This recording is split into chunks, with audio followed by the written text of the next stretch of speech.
Hey guys, so in this video I want to talk a little bit about tips for helping you learn and memorize vocabulary faster, and I'm going to give 2 tips on how to acquire vocabulary, tips on how to create vocabulary lists and just find vocabulary that's useful for your everyday life.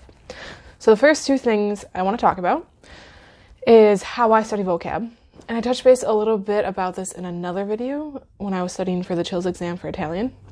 And I talked about how what I like to do is so for me, I really have to write the words in order to kind of learn them by heart. And I'm not too great at spelling since I'm dyslexic, so writing really helps me with this. So what I do is whenever I make a vocabulary list, and I'll start with a word, and I'll write the word in English first 1 time, and then I'll write the word in my target language 3 to 5 times. And then I'll write it in a sentence, so I know how to use the word correctly and practice using it how I would use it. That makes sense to me. And so I'll do this with my vocabulary set. And what I like to do, so when I first started learning a language by myself, I was a little bit too ambitious, and I would try to study about 50 new words a week. And by the end of each month, I was coming to terms with I was only remembering probably about a fourth or a third of the 200 words that I had wanted to learn for that month. So now I usually do maybe at most 50 a month of new vocabulary. It also depends too kind of on the language and what my goals are.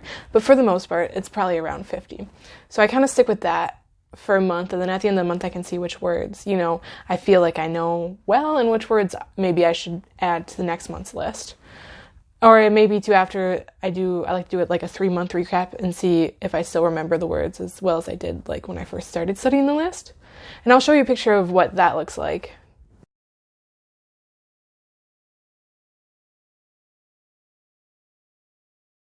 So the other tool I like to use to study vocabulary is Quizlet, which most of you are probably familiar with, but if not, I'll just touch base a little bit about it.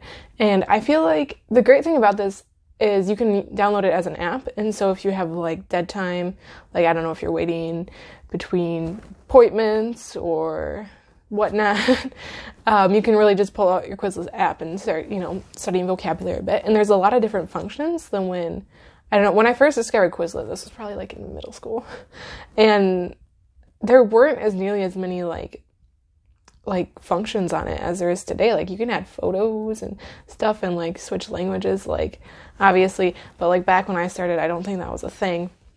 And so I'll show you, in case you're not familiar with it, I'll show a little video about how it works, just about a minute, and so then you can have an idea if it's worth downloading for you.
So now I also wanted to mention 2 ways that I acquire vocabulary, because I feel once you kind of hit the level that most people plateau at, an intermediate level, this is what kind of is a factor to that is it's hard to find vocabulary, because I remember when I started learning Italian on my own, I was used to getting vocabulary in school, and a lot of it was vocabulary that I thought I didn't need, I don't know, learning about words that really weren't useful in my everyday life.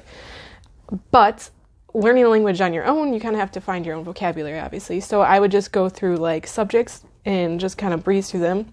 So subjects like science vocabulary, school vocabulary, medical vocabulary, just all those subjects. And once I ran out of subjects, I was like, well, I don't know what vocabulary to study. And the problem is I feel like my vocabulary isn't at the place where I want it to be. I feel like there's still a lot missing in my everyday conversations or things that I like to talk about.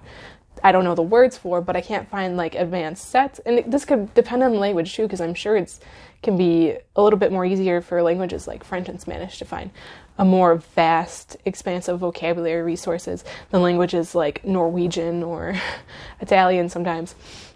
So how I like to find vocabulary is, first I like to either reading books, and just writing down the words that I came across and I didn't know.